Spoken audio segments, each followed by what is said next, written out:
everybody, it's Romania Black, and we are on episode 6 of Monster. I'm so excited. I couldn't wait. Not surprising no one. I couldn't wait. I really wanted to dive in, especially after episode 5, and we're having Johan kind of just sneaking around campus. We've met Nina properly. We've seen her at post-time skip from 9 years later, and seen exactly what she's been up to. She's been studying to become a prosecutor.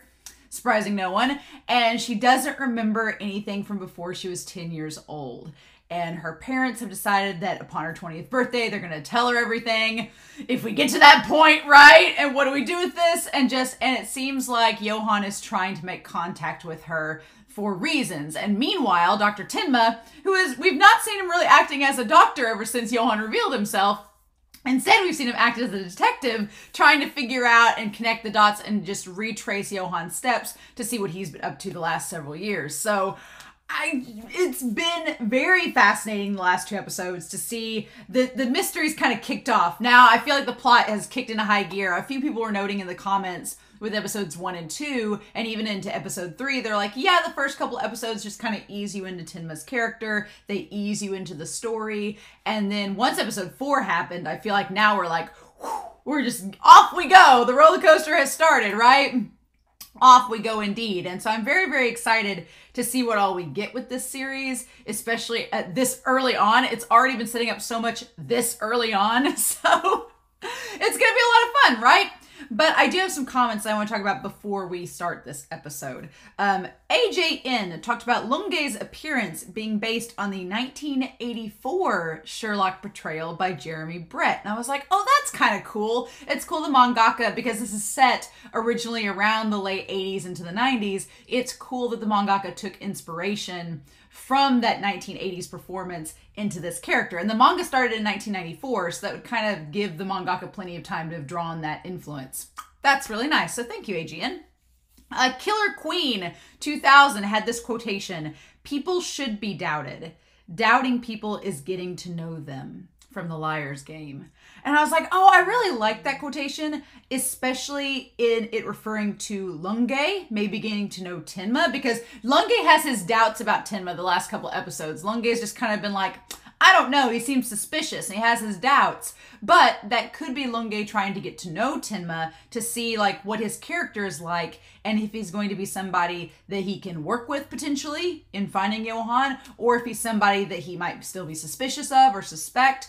There's that. But I think it really applies to it. And Lunge seems to be realizing with Tenma's character, he's like, oh, you're really nice. And as Killer Queen noted, nice people tend to get used a lot. So he's like, Lunge may even think that Tenma is being used by Johan without even realizing it. Like he's been led like on a breadcrumb trail without even connecting the dots. So I thought that was really cool. I liked that.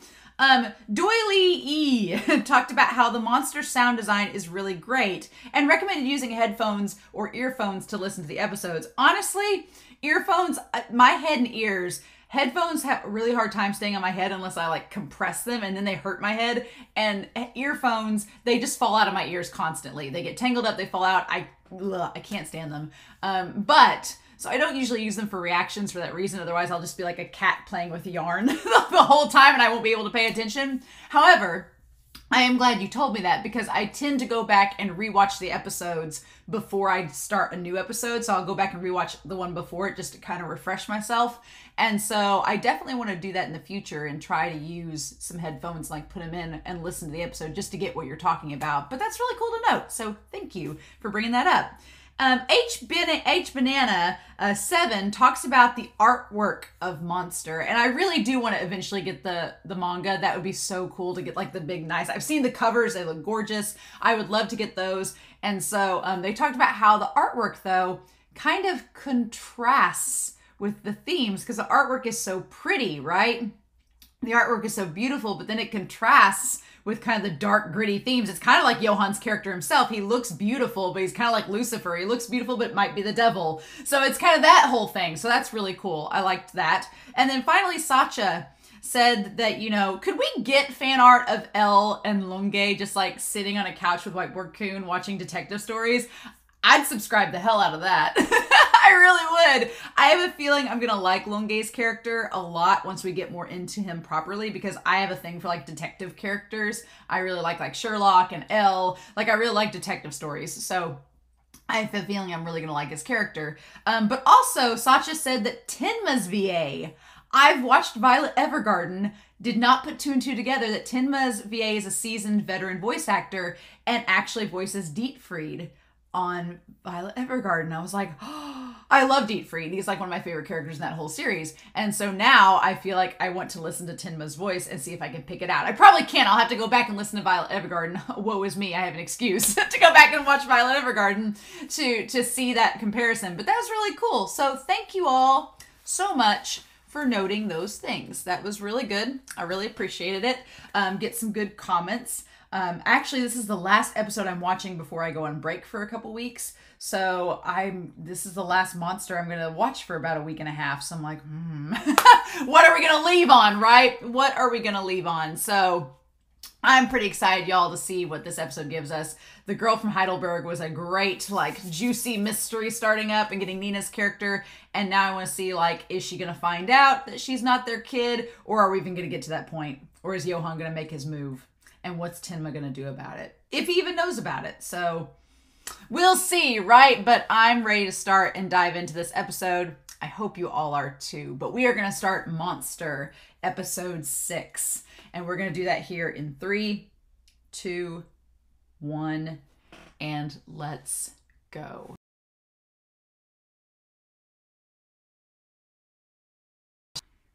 So, that ED freaked me out because it's been the same image this entire time. And just like with this episode, that image just starts to crack a little bit and split.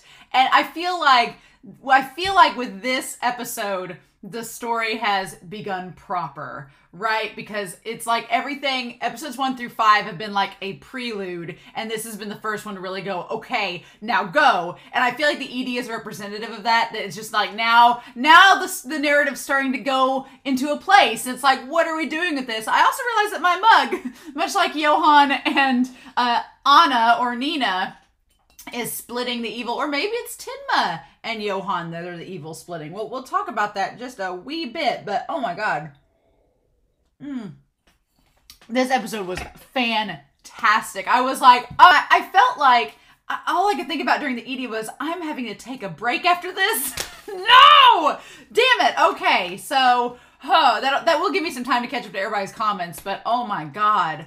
What an episode. Like, there's just so much already at play, like little subtle things with character work and with the story and the mystery, and it's like, but the themes and just, I see now why some of you are like, this story is amazing, and I was like, oh, well, this has been fun so far, the first 5 episodes. It's been fun, it's been intriguing. I kind of see where things are going. No, things are getting really, like, hairy, and we're only 6 episodes in to this 74 episode series. I'm like, oh god, okay. It really hit me the other day because someone in the Discord was like, well, you'll be ending this in 2024, and I was like, I will be. But it's like, oh my god, but you know what? It's gonna be a fun ride, right? So this episode, it's like, where do we even start? Because we've got lots of things going on, and usually I try to like plan it out and organize things, but it's really hard because there's a lot of things at work here. But what I like that this series does is, just like with Becker, characters that normally in a series would be maybe seen as sleazy or wouldn't be like characters that would tug at your heartstrings and stuff. They're just side characters that don't have any meaning. They suddenly like get not only depth, but get attention from a story like this. Becker being one of them. Becker was a character that at first I was like, he's gonna be this sleazy doctor, and then he ends up being like Tenma's wingman. I wonder what he's thinking about as Tenma's gone this whole time. And then now we have Maurer, and I really like Maurer's character. I was like, oh, look at that, isn't that funny? So yeah, you have Maurer, and I feel like Maurer's character, he starts out in this episode, you think a certain thing about him, and then as the episode goes on, you're like, well, wait, no, that's something. So there is some, like, we're talking about themes over here. We're talking about themes. And then I'm going to put Tenma over here as well, right? I'm going to put Tenma. Tenma and Maurer, I think, are the two central focuses of this episode. I mean, Nina has some stuff going on, but the theme here of appearance and how we perceive people have a big part in this episode. I think Becker was like the introduction of that theme, and then Maurer is an extension of it. It keeps it going. But yeah, the very first line we hear about Maurer is the idea that you haven't taken a bath, have you? And he's like, you promised when I moved to the desk next to you that you would take one every other day. So yeah, so here's the thing. Maurer hasn't bathed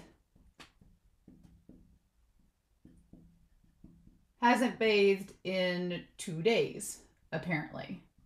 Because she questions it, the lady that's sitting at the desk next to him, right? And he's like, you're such a pest. And she's like, you have a visitor in the reception office, and I'm going home. So he's like, okay. And he doesn't seem bothered by that. He's like, why do we have a visitor? And she's like, he hasn't had a bath either. He smells almost as bad as you. So Tenma has shirked his doctor duties to find out more on Johan and Anna, aka Nina. He shirked his duties to find out more about them, which is kind of insane, right? Because Tenma's whole thing, this entire series, up until episode 4, his whole thing was that he was bound by duty to be someone that was saving people as a doctor. But the moment that Johan comes onto the scene and rocks his world in the fact that he saved him, suddenly Tenma's like, I can't be a doctor right now. And so I wonder if there's a part of me that wonders if Tenma is afraid he will, quote unquote, save another Johan as a doctor. Because he's seen that Johan is a serial killer. Like, he's murdered several people and could possibly be something more than that. But, you know, we're not to that point of the episode yet. But I wonder if Tenma is afraid that he's like, I saved this kid that turned out to be a serial killer. What if I do that again? What if someone I'm saving is actually someone that's an awful person? How do I know that? How can I deal with that? So I wonder if he's questioning, he's having an existential crisis, and I wonder if Tenma's questioning if he can even be a doctor anymore because he's afraid that he'll repeat this mistake that he's made in saving Johan, or he considers it a mistake. So that is a question. Is he thinking that saving Johan was a mistake? And that in itself ties back to this theme of our lives all equal. And was Tenma wrong? This idea that, was he wrong in saving Johan's life? Are lives, in fact, all equal? And so that's a very, very good question to bring up. Like, is Tenma questioning this? Like I said, I've preached this entire series that all lives are equal and that it's my job to save them all. But now that he's found out that Johan's a serial killer and is potentially someone that is evil, he's like, well, was it a mistake to save him? Well, if it was a mistake, then his entire life philosophy is now thrown into contention. It's like, well, was I wrong then? Because that's been Tenma's whole thing this entire series so far, is he's saying, I was right. I'm right in what I'm doing. I'm not wrong. And everything I did had a purpose and a meaning. Well, Johan is causing that to all be called into question. So it makes sense why Tenma is not there being a doctor right now, but it's kind of insane because it's been his whole life up until this point, and now it's all getting called into question. So, but yeah, so this lady leaves him, and I like that Maurer's like, fine. It's like, whose fault is it that I haven't been able to take a bath? So again, we're talking about this theme of choices comes up again, right? Of choice and excuses. That gets brought up quite a bit in this episode because, yeah, Maurer's saying, well, it's not my fault I couldn't take a bath. I've been too busy. And I'm like, well, you could take a bath if you wanted to. You just chose not to, and you're using work as an excuse. He's like, she doesn't realize she's able to make a living at this paper with no future thanks to me. So he basically is taking credit. He's taking credit for helping to keep the newspaper running, to keep it afloat, right? So basically he's saying, I spend extra hours here doing extra work, and because of me, you're able to keep a job. He's not that different than Tenma, right? Tenma and him, it's funny in the weirdest of ways. It's just Maurer's a little more rough around the edges about it. He's a little bit more grittier about it. But like Tenma, there is the idea of duty and responsibility and claiming this pride and power from it, right? Because yeah, her job is just as essential, assumedly, as his is, but he's like, I'm the one doing the most work, so I get the excuse, right? Of, you know, I get the excuse because I've done the most work. I should be able not to have to take a bath because I'm keeping this business afloat. It's kind of similar to Tenma when he was like, well, I deserve the position as chief of surgery because I put in the most work. So it's kind of, they're using their duty and their responsibility and their own effort as a means of being an excuse of why they get things in return. So that's interesting. You kind of see there's a connection between him and Tenma right off the bat from the start of this episode. It's just Tenma is this handsome, well-to-do doctor, and Maurer is this kind of seemingly sleazy newspaper reporters, but their attitudes and their responsibilities and sense of duty is kind of similar.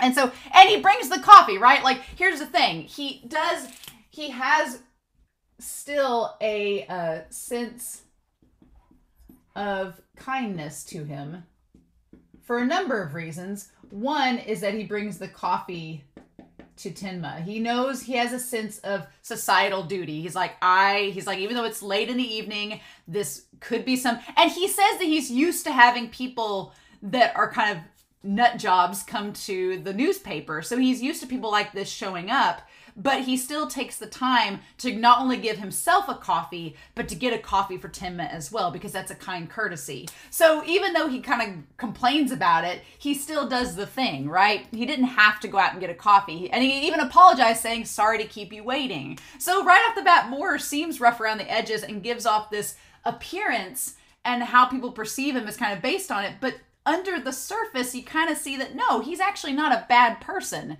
He does the nice thing. And then there's Tenma, of course, who looks disheveled. His hair's grown out. He's got the 5 o'clock shadow. His suit's undone. He's still in his doctor's suit. He's like, I'm asking for your assistance. And he's like, wow, he really is filthy. It's hard to see because it's an anime whether a character truly is filthy or not. But he's like, nah, he really does look kind of disheveled, right? Mm-hmm. And so he's like, okay, well, you're a doctor. And he makes the comment, he's like, you don't look like one. He's like, right now you don't look like a doctor. And Tim is like has the bags under his eyes. And he's like, it looks like he hasn't slept. And he's like, yeah, because I'm just trying to figure this all out. And he's like, in other words, doctor. And then he goes through what he's trying to say. And he basically goes through the whole scenario that the twin girl is here in Heidelberg and that Johann is after her. He runs through everything. That when she turns 20, he's going to come and get her. And he kind of laughs at it, and he's like, yeah. And he's like, and when he does, the foster parents are sure to be killed. What's creepy about this is that the story he is giving Maurer may be exactly what's happening, because when we end the episode, we see that the house is in darkness. So I'm like, did he kill Maurer and the parents? We don't know. That's left out to us, right? But there's this weird thing of things that Tenma predicts happen, which is bizarre, right? He said certain things would happen early on in the series, and then they happen. And here, he's saying that this scenario is going to happen, and it happens. So it's kind of creepy, right? And it could be that Tenma is just figuring things out and putting the pieces together. So it's And maybe Johan is wanting him to put the pieces together in a certain way. So he's making things happen in a way that would have Tenma put them together. But something's just so off about it all. There's a weird vibe with Tenma being able to predict what's going to happen and put the pieces together in such a way. And in the back of my head, I'm wondering if Lunge, if it's just going to make Tenma seem more and more suspicious to Lunge. And a part of me wonders if Johan is doing this intentionally, because we had that comment, like Killer Queen made that comment and saying how kind people are apt to being used. And so in this episode, both Maurer gets used. He gets used to take Tenma to the parents' house, to give him the keys to go find Nina. I mean, being used in that sense may not be a bad thing or have a negative connotation, but that is still what's happening. And I wonder if Johan, because he knows how kind Tenma is, but also knows how easy Tenma can be manipulated, perhaps, if Johan is using Tenma as a means to throw Lunge off the trail. If he's going to try to use Tenma to lure Lunge over to him and draw attention away from Johan. Johan's like, I'll get away because Lunge, you're too focused on Tenma and how suspicious he is. I'm going to walk out the back door while you're going after Tenma. Because I think all of this, it's so crazy. It's the idea of these good intentions. The idea of good intent leading to a bad return. No good deed goes unpunished, right? So a part of me wonders if Tenma is going to end up like having all these good intentions, but then it's going to come across in the worst way. And Lunge is going to be like, well, you seem rather suspicious. Actually, how do we know that this isn't just you doing all these crimes? And Tenma's like, ah. So it's interesting, right? There's so much at play here. He's like, you have no clue about this stuff. And he's like, if that's not delusional, I don't know what is. He's like, you think I'm going to run a story like that? Like, you have no proof. It's just all your own deductions, which the scary thing is he's right. But Maurer's like, I can't run a story like that. Like people would laugh me away from it. And Tenma's like, it's not a joke. And he's like, you're being ridiculous. Not even the gossip rags would write up that story. And Tenma's like, I didn't come here to get you to write it up. So then Tenma reveals the real reason that he's here. He just told him the story. He's like, look, there is a 6-month blank period before the brother showed himself at the other families. There's a 6-month blank period. Okay, so what we know as far as the timeline goes is that the twins left the hospital in 1986. They left the hospital in 1986, right? And that there is a 6-month period where we're not sure what happened, right? We're not sure for 6 months what happened between them, right?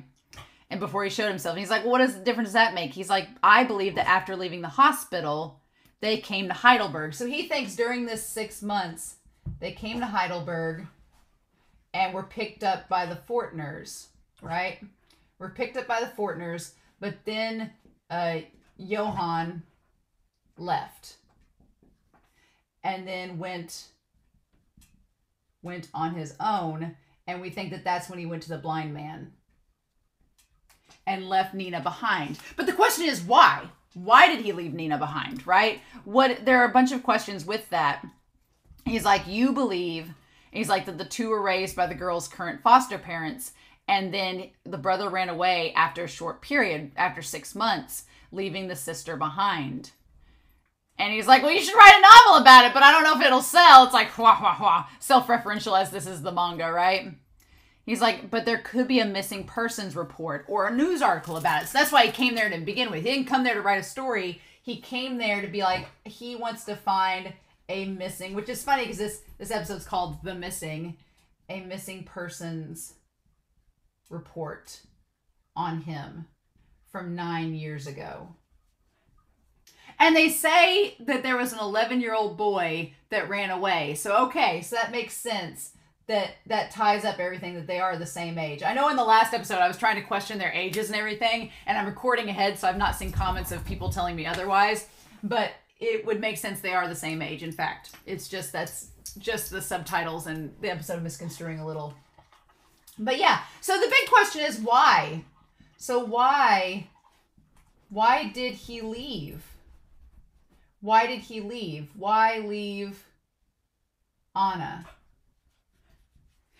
My guess is that the parents realized that he's a nightmare, and they were like, oh, they're like, this isn't going to work. And so he just left on his own accord, and they filed a missing persons report to get rid of him, to just make it seem like, oh no, and then it was never solved. The case was never solved. But the question is, with that, she doesn't seem to remember him at all. So what do we do with that? Like, if he was there with them for 6 months, there's clearly something here that's not been told to us yet, and we don't know for sure. Now, if the parents are dead in the next episode, we may never know, right? We may never find out. But if Nina starts to remember, maybe she can fill in the gaps for us, the audience. But something happened. They both went to Heidelberg. They both got picked up by the Fortners. Something went wrong, and he left her. And the parents, probably trying to cover it up, filed a missing persons report, but then never followed up on it. They just filed it away as a formality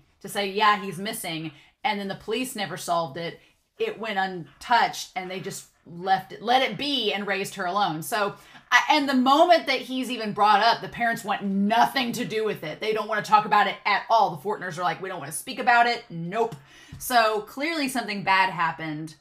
Or maybe they wanted to keep the girl around and realized he was a problem child. Maybe they saw the absolute evil. I don't know. But for whatever reason, they let it go. They just kept her around and said bygones be bygones and didn't worry about it anymore. So yeah, so Tenma just asks, he's like, I just want to see, let me check the newspapers from 9 years ago. He's like, that's all I want. Oh. And Maurer could have said no. He could have said no. He could have said no. He could have turned him away. He could have done whatever. But you know what? He didn't do it. And my dog is asking me to play with him. And that's not happening right now because we're talking about Monster. So yeah, he could have just said no and turned him away. But, and Tenma's begging. He's like, somebody else could be killed. So Tenma has a stake in this that he doesn't want any more casualties. He doesn't want anyone else to die because of Johan. And the crazy thing is that before Tenma was involved with this, there was people dying and stuff. So it's like, he's just inserted himself into the story as like the hero, being like, oh, I'll stop all the crime. And it's like, will you stop it, or will you perpetuate it even more? That's another question of the idea of involvement, right? The idea of involvement. It's so funny, this idea of good intent, bad return, and involvement. I'm reading another series right now called Heaven's Official Blessing. It's a Donghua, it's a Chinese series, and I won't spoil anything, but there's a character in that series that has kind of a similar theme going on, where it's about, trying to have good intentions and do good and expecting to not get a bad return, but get it anyway. And there's a point in that series where they talk about involvement. And there's this theme that you have two parties quarreling and a third party tries to get involved. And the third party just makes it worse. and one of the characters is like, well, if the third party just didn't stay involved, there wouldn't be nearly as much trauma or bloodshed or whatnot. And so that almost makes me think that similar theme is being explored here. Like, if Tenma just didn't stay involved, Nina may die, but now that he's gotten involved, he's gotten Maurer involved. If Maurer ends up dying, that's kind of on Tenma. Him saving the kid got the doctors involved. Like, there's all these little things. And Junker's getting involved, and him like it's just the idea of Tenma trying to insert himself and be the hero. And what impact does that have? No. It's like, what impact will that have in the story? So it's fascinating, right? But Maurer didn't have to let him in. He didn't have to give him access to the library. But he does. He gives him access to the catalog. And man, how nostalgic. Like, I feel like growing up, I was right on the technology cusp of when people still used books to look up information. And now when you use the internet and digital technology, I was right. My generation's right on the cusp of it. And I remember going to a library and looking things up versus now where you can just type it on a computer. So it feels very nostalgic seeing him look up all this information and pouring hours and hours over it. And Maurer, he recognizes the whole Japanese bow thing where he's like, clearly you are thankful for all this, so okay, sure. Like Maurer's like, I don't have time to spend on you, but just research here, do whatever, and then leave. Which is so crazy, like, because now you think of like security and documents and stuff and all this public information versus private information, and it's the concept that he could just leave Tenma there with it and expect him to like be honest and leave. And he even makes a note where he's like, man, every once in a while I get a nutcase like him. But he says nutcase, but then he lets him stay there unsupervised. So he clearly doesn't think that Tenma's a nutcase. Not really. Otherwise, I don't think he'd leave him unsupervised. But it's just that concept of Maurer being like, fine, whatever. And I'm like, you just don't see that nowadays, right? It's interesting. So yeah, and then he's looking through all of these like different news reports and headlines trying to find something. And he's going to have to go through like 9 years ago. He's going to have to go through a year's worth of newspapers to look. So of course it takes him a long time. So yeah, we go back through the OP, cut through that. And then we cut to Nina. Back to Nina and her friends. And her friends kind of gave up on Otto. Poor Otto. They were like, oh yeah, he didn't know what he was talking about. Whatevs. They're like, I'm glad you're okay. I will say that their fashion is quite 90s, especially that like shirt dress. I've seen that. But yeah, so they basically tell Nina that Otto was not the person that sent her the email. So they still haven't found her prince. We'll talk about the whole prince deal. Still hasn't found the prince, right? But she goes to the counselor, right? And the counselor, I will give the counselor credit. The counselor seems very intrigued by what she's telling him. I like that the counselor doesn't write her off as being like delusional or something. He seems to take her seriously. He's like, oh, really? Can you remember this boy? What do you remember about him? And she's like, well, I remember this, this, and this. And he's like, interesting. So he seems to take her quite seriously, which I like. I like that he is recognizing this is a serious thing. We need to, look seriously into it. I'm like, I like that. I like that there's that connection there. And I like that she starts shaking and has these like triggers with him. And it's the idea of appearance, right? Because on the surface, when you look at a character like Maurer, this guy who hasn't bathed, that's kind of like overweight and looks kind of sleazy, he ends up being this nice guy. Like, nice guy takes Tenma to breakfast and is a total like bromance with him. But then you have someone like Johann who looks like the fairy tale prince, but then gives off the aura of absolute evil and the devil himself. And it's like, so it's like, yeah, that theme is really on point this episode. And I do appreciate that the counselor seems genuinely concerned that she's having this reaction to thinking about him. But here's the thing. He kind of gives her two pieces of advice. One piece of advice we kind of laugh at, where he's like, oh, just go play some sports and run it off. You'll be fine. And at that point I was like, yeah, no.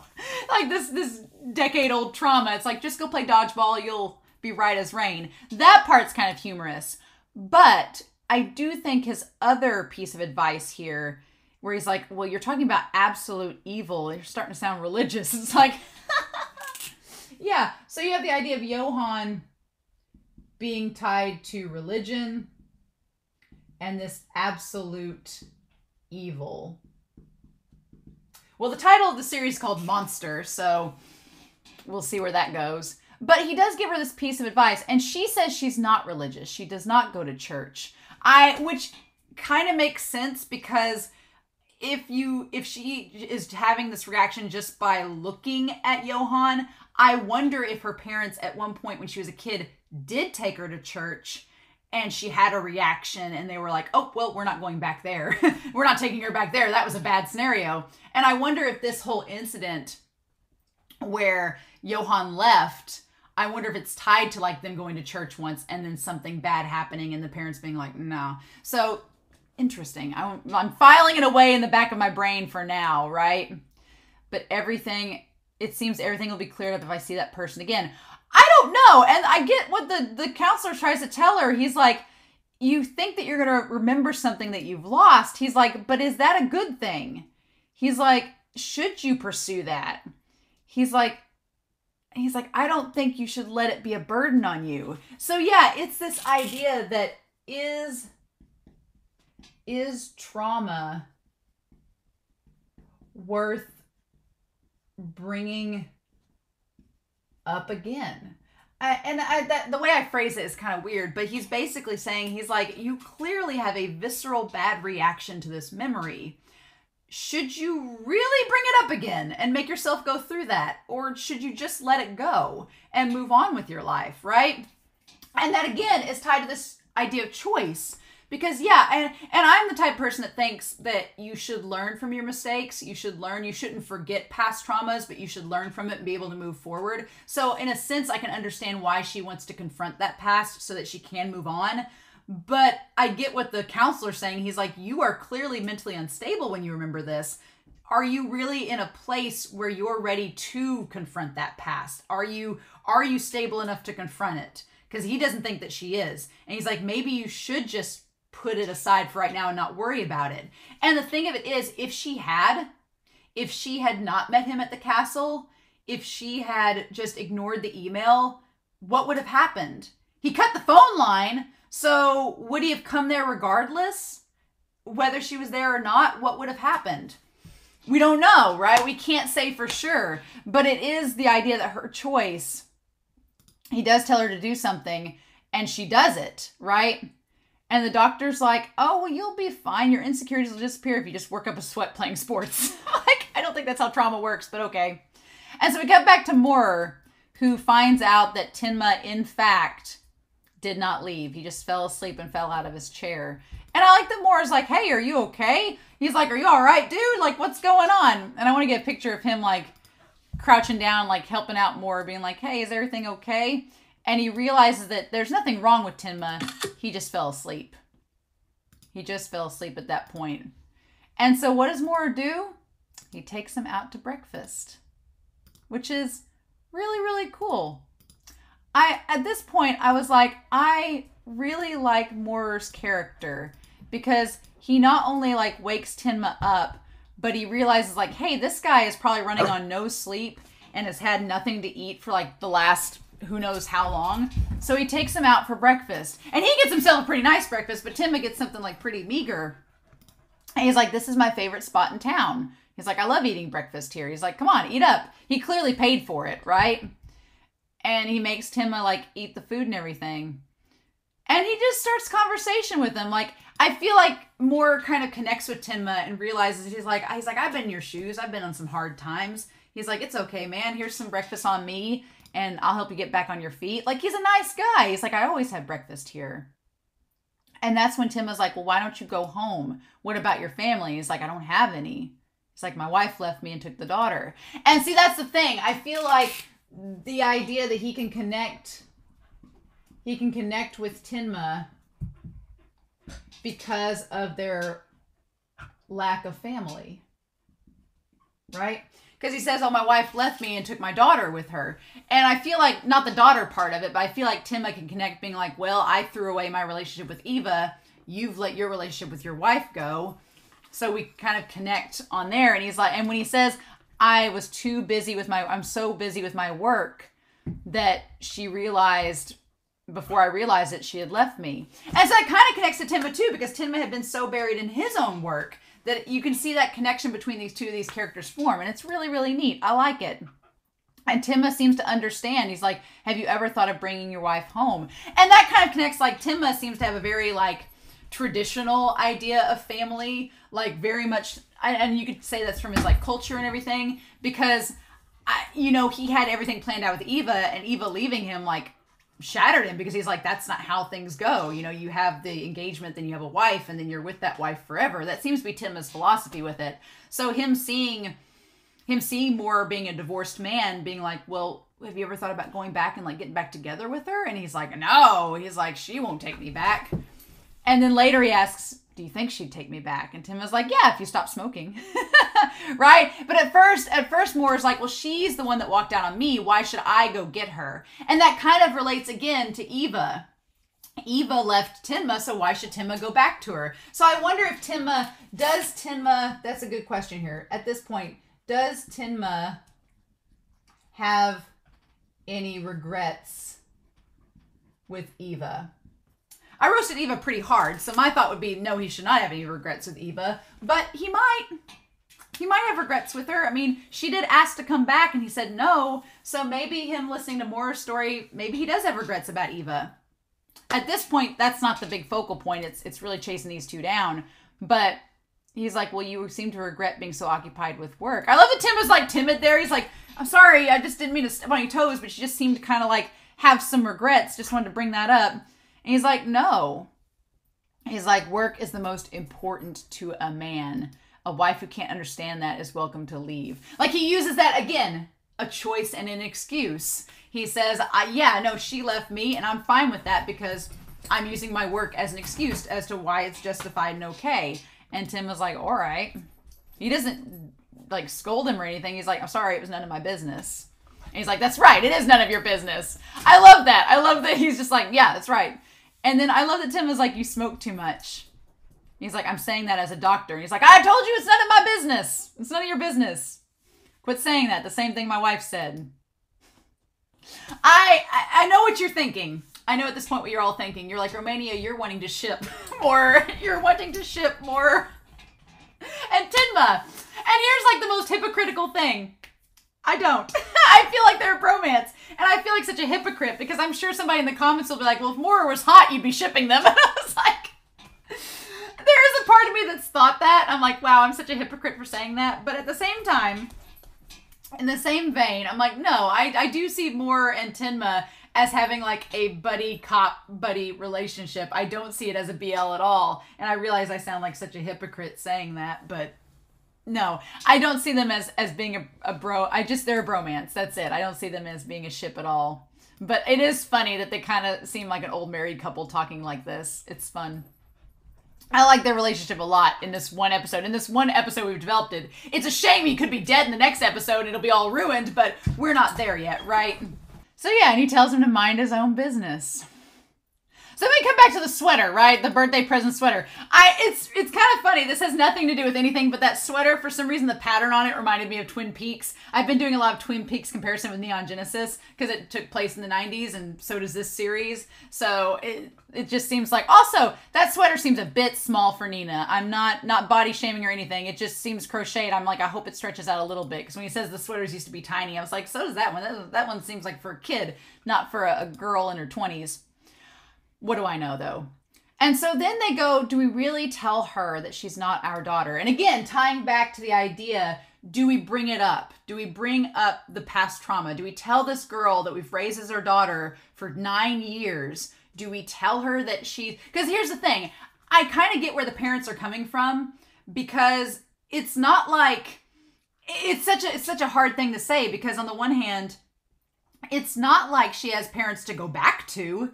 It's not like they're all dead. Now, we don't know. Maybe she had aunts and uncles. Maybe she had cousins. Maybe she did have family back on the other side of Germany that are looking for her and Johann. So there is that. Like they do.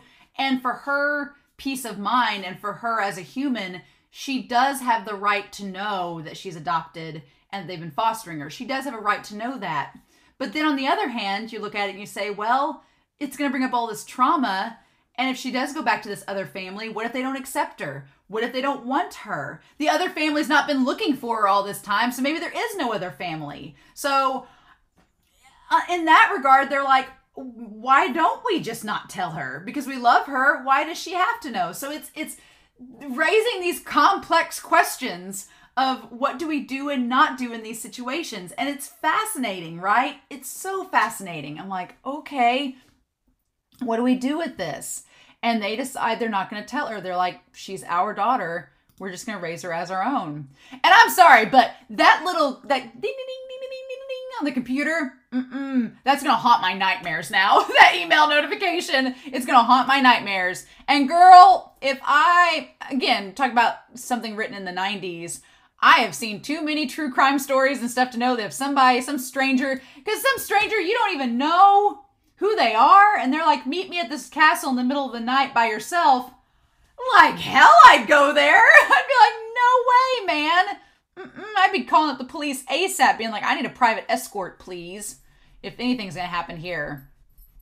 Like, on your birth. And the fact that he knows her birthday is even creepier. I'm like, girl, red flag, red flag, red flag. Stranger you don't know, knows your birthday, wants you to meet alone, at a isolated area at night.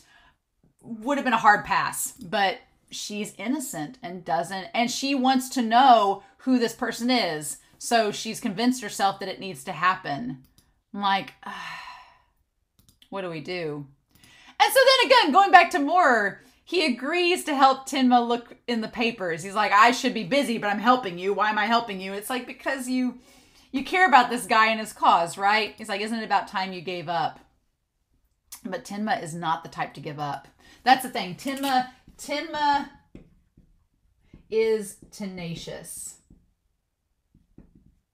He's like, no. He's like, I have to do this. This is like, it goes to that doctor mentality. He's like, I've got to do this. And again, it also has the fact that he thinks he is the only one that can do this. I'm like, at this point, like, he's not getting the police involved. He's not getting Lunge involved or anything because he doesn't believe they're going to help. He thinks that it's his responsibility, that he has to take action and nobody else can help him in this case. And Maurer, he doesn't turn Maurer away because Maurer's been kind to him and has offered to help, but not steal the spotlight, right? Interesting. And then that's when Maurer asks, do you think my wife would take me back? And Tenma's like, yeah, if you quit smoking. And he's like, meh. And that's when he finds out the information about where Johan was. He was kidnapped, but there's been no word from the kidnapper. On 16 Necker Street. And someone named Fortner has filed a missing persons report. And that's when Maurer like goes to find the raw data to figure out where it's coming from. And he gets kind of freaked out too. He's like, oh yeah. He's like, here it is. And he's like, this is weird. And I love it. I love how excited they're both like, you said the killer would come and take his sister away when she turned 20. And it says that, yeah, the boy in this article is her brother and his date of birth matches the same thing. So they are twins. Okay, good. So they are technically twins as far as we know. It's the 20th birthday. And I love that Tim was like, oh my God, we have to go and find things out. So yeah, I want to make note, this Heidelberg castle, curious, the castle itself, let me make note about it. Now that I get a proper look at it, one side of the castle, one side is pristine and seems beautiful and upkept, and the other side is decayed, right? The other side is decayed and like falling apart, which makes me wonder, we talk about the monster at the end. So you have the monster at the end, right? And it starts out as this one being, which we assume is Johan, right? He's the one we assume is the monster. That it starts out as this one being. But in this ED alone, it splits into two. And at this point, I'm wondering if the two that it splits into are one of two things. Either is the monster Johan and Nina, aka Anna, or is the monster Johan and Tenma? Because the castle's a cool representation of it. Because you have the castle, it's one castle, but it's split into two, and one half of the castle is pristine and looks put together, and the other half of the castle is decayed and decrepit. So I'm thinking that it could either be one of two things. You have either, if it's Johan and Nina, Nina is the pristine castle that looks put together, but she might have some secret darkness inside of her that's not come to light because of her trauma. And Johan is the one that, even though it's still a castle, still this pristine structure, it's like decayed and like the absolute evil, like the creepiness comes out. But I almost think Nina is not part of the monster. I think the monster splitting in two, I think could be Johan and Tenma. And that Johan is the pristine, beautiful looking castle that's housing this evil. And Tenma is the one kind of falling apart slowly but surely because he's like more and more disheveled as we go. I don't know. I feel like the monster in the ED splitting into two, one goes off into the wilderness, which seems to be Johan, and one goes towards the city, which could be Nina or it could be Tenma. It seems like that it's split up a little bit. I don't know. I really hope the ED keeps evolving. Don't tell me if it does or not. I want to be surprised, but I'm going to keep watching it. But at this point, I feel like the monster splitting in two, I'm leaning more towards Johan and Tenma, but it could be Johan and Nina as well. It would seem on the outset that it would be Johan and Nina because they're twins, right? And brother and sister, they'd be two sides of the same coin. But then thematically, you're like, oh, well, Johan and Tenma could be two sides of the same coin. So we'll have to wait and see, right? We'll have to wait and see. But yeah, she's like, I want to go to the scary castle. And they're like, well, she's a 20-year-old. Which again, the parents are like, she's 20 years old. She can take care of herself. It's like, yes, but I'd also be like, and she kind of lies. Nina's like, oh, I'm meeting some friends there. And it's like, how would they know otherwise, right? And so I like that as they're driving, Maurer's like, what are you going to plan on doing when you get to their home? Like, what's the deal? He's like, the family's in danger. He's like, I'm going to contact the police and ask for protection. And I love that Maurer laughs at him. He's like, are you kidding? He's like, you think the police will do anything from reasoning? No, what I like about this is Maurer, he's like, no, you don't understand, Dr. Tenma. You're pretty naive. He's like, the police are reactive, not proactive. He's like, they don't do anything before the crime. No. He's like, you can call them and tell them they're going to call you off as a quack. They're going to wait till something actually happens and there's actually a situation before they take action. They're not going to do anything beforehand. Like, no. And he's like, don't you realize that? And he's like, nothing has happened yet. And Tim was like, well, it'll be too late after something happens. And Maurer's like, that's just kind of the way this works. He's like, nothing's going to happen. It's all in your head. We're just confirming it. He's like, I'm just helping you confirm things for yourself. But then Maurer says that he went to the crime scene in Cologne. That he went to Cologne, to the crime scene, and saw it, right? And this part's so fascinating that he's like, I went there. He's like, there was something different about that scene. He's like, there was no purpose, no greed, no bitterness. He's like, there was no motive, no reason. It was just someone ended someone's lives. And so there was no emotional connection.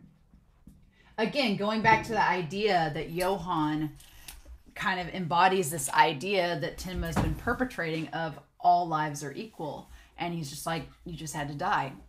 No reason behind it. It's just how it went. But he's like, someone just simply ended their lives. I could just tell by looking at the crime scene. And you said that some kid that wasn't even 20 did it. He's like, nah. He's like, you think a youngster could kill without feeling any emotion? He's like, well, maybe if they were like a psychopath, right? He's like, this wasn't something done by a kid. It was something bigger. And then Tim was like, well, what do you mean? And that's when he says it felt like the devil himself. I can't find the words to describe this case.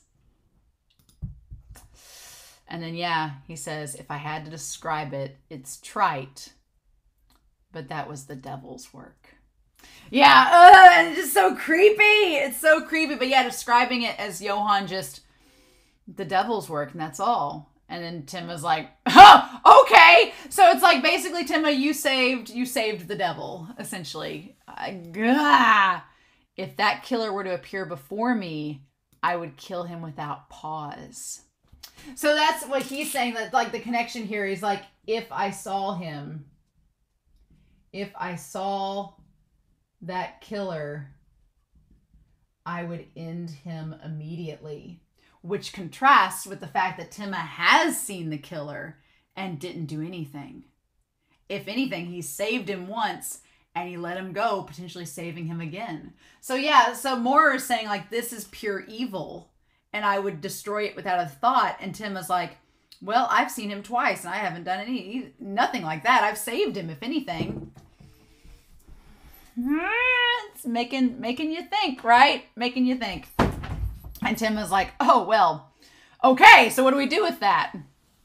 And so then they go to the house, and I like that it's Maurer, and he gives Tenma a look, like, as he's trying to, like, he realizes Tenma is very serious about this, and I like that Maurer takes the initiative to knock on the door for him.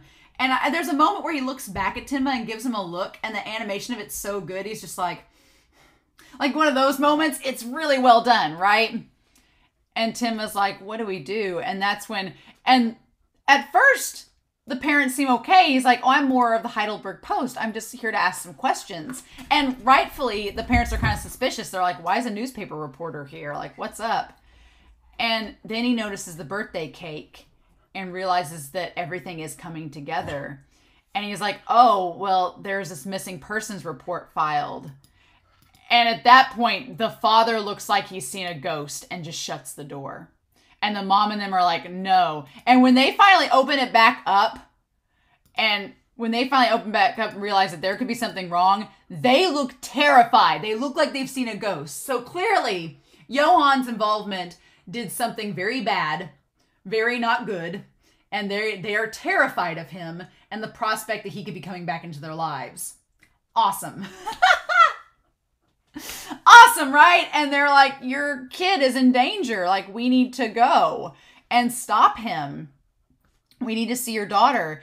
And Tenma's like, he's like, we don't have time to explain things to police. Let me go track her down. She's at the castle. You call the police and they'll head there and we'll go from there. Seems like a rational plan. Seems like an ideal plan. But again, choices. Maurer gives him the keys to go and he stays behind with the family, right? And the thing of it is, he tells Tenma to be careful. He's like, he's a terrible person. You better not die. And Tenma's like, okay. Like in that moment, I was I kind of shipping them? Like, no, it's a bromance, right? It's a total bromance. But yeah, I just like, famous last words, right? I really think that Johann killed them all. I think that as soon as Tenma left, Johann went back and killed the three of them. Because they didn't have a gun on them or anything. How could they fight back? We don't know.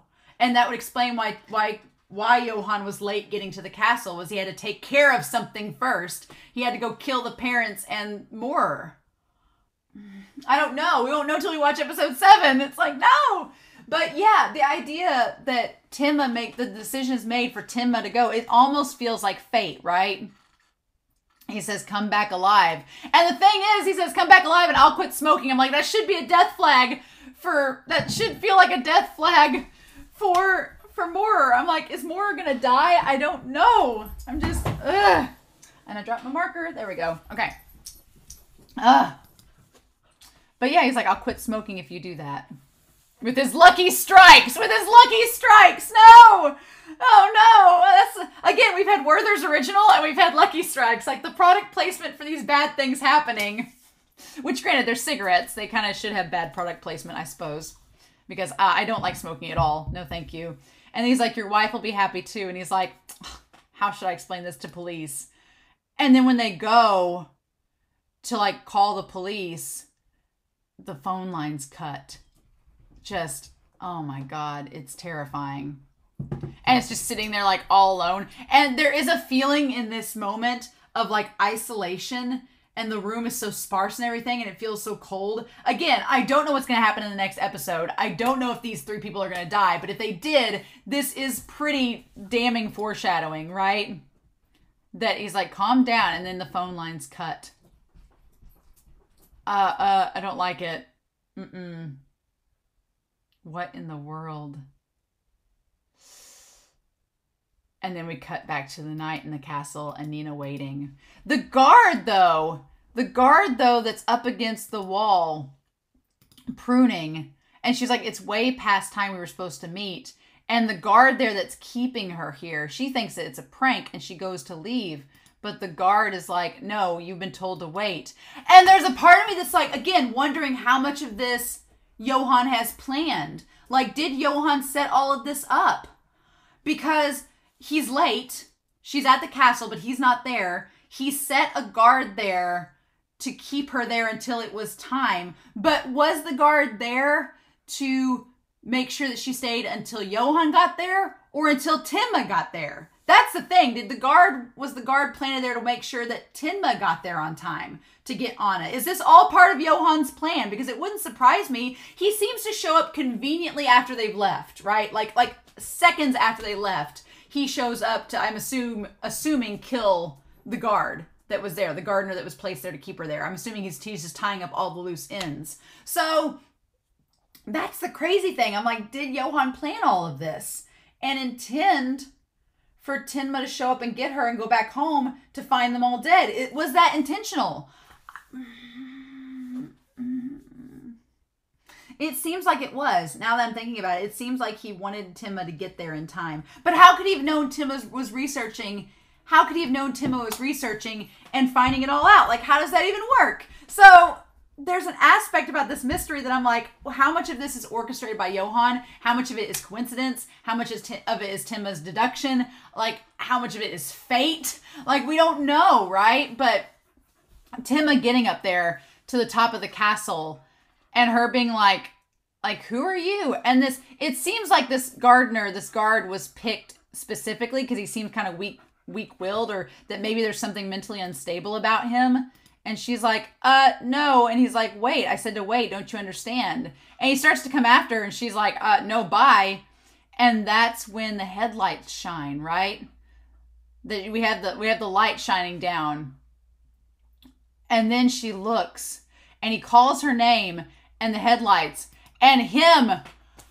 That shot of Tenma in the shadows with the light behind him is exactly, that's what made me think that the monster could be Tenma and Johan, because you have the light shining behind Tenma. The light behind Tenma puts him in the shadows exactly like Johan. Exactly like him. It's crazy. And at that point I was like, then when we saw the ED, I'm like, is the monster both Tenma and Johan? How? But yeah, that shot there is so insane. Like the parallels. Oh my gosh. And he's like, you're Nina, aren't you? And what I love about this is that we have a callback, right? We have a callback to stuff that's been set up, right? You have obviously the shadows and Tenma, but we also have the idea that we've set up that Nina knows self-defense. And so her defending herself, that all makes sense. That's wonderful. It's like, yes, please. And then she ends up saving Tenma in that case. Again, how much of this did Johan know and how much of this is coincidence? Because did Johan know she's been taking self-defense classes? Would he have known that? Or is that part just fate and coincidence? We don't know. We're not sure yet, right? But she saves Tenma and they try to question him and he's like, I don't know. And he says, when did he say he was coming here? And he's like, I don't know. He said he would come here after doing something important, which is probably to kill the parents and more. So Tenma realizes that the house is in danger and he takes Nina to go back and hopefully get the police involved. And he tells her about her brother being Johan. And just the look on her face where she's like, Johan, like my brother, like she's starting to remember things.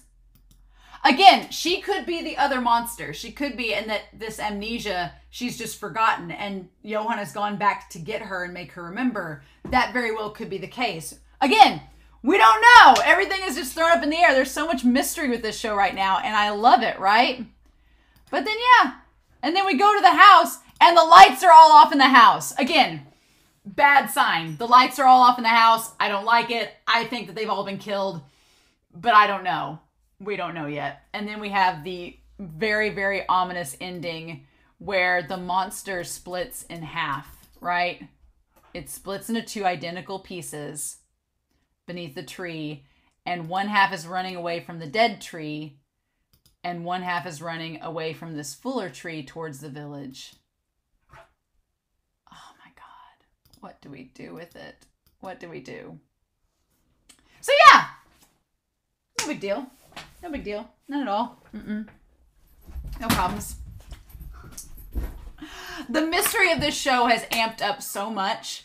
There's so many parallels between Maurer and Tenma. There's these weird visual parallels being drawn between Tenma and Johan. There is like all these subtle things about the past and trauma and moving forward and regret and choices and excuses. Like it's all being brought up and it's fascinating. And I feel like this show at this point has just really gotten started and is really picking up the pace. And I'm so excited by that. And I can't wait to see where it goes to from here. So, but yeah, please no spoilers. Y'all have been amazing so far, but please no spoilers. I am excited though, as you can tell Huckleberry is as well, to see where this series goes to from here. But with that being said, I hope y'all have a wonderful week. Please please stay safe. Take care. And yeah, it's going to be hard to wait, but I will be back soon with episode 8 or episode 7. Getting ahead of myself. Episode 7 of Monster.